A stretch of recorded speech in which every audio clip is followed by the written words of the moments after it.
This is from your book, Yep. Cold Calling Sucks. Gong did some of this data with you. What are we looking at here on the screen before we dig in?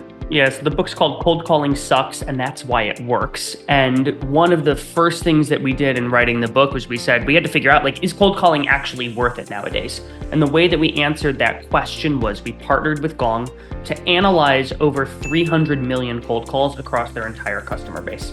And what we did was we had them pull data for the 50th percentile rep, which is the data that, looking on the screen, is in the gray bars.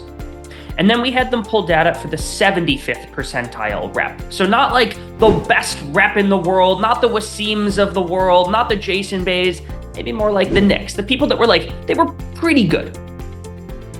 And there was a dramatic difference between the 50th percentile and the 75th percentile. It's not on this screen, but basically what the data showed was that if somebody makes an hour's worth of cold calls every single day for a month, which is about 800 cold calls if you're not using a tool like Orem, the average rep ends up booking 2 meetings.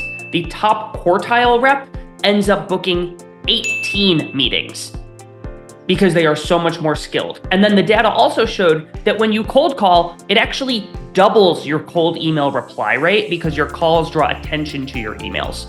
And the reality is like, the bar is set pretty low. The 50th percentile, these are people that are picking up the phone and saying, hey, Waseem, did I catch you at a bad time? And their pitches sound like Billy Mays commercials, and they sound really unsteady and unsure. And I promise everybody here, in the next 40 minutes, you will learn things that get you closer to that green bar.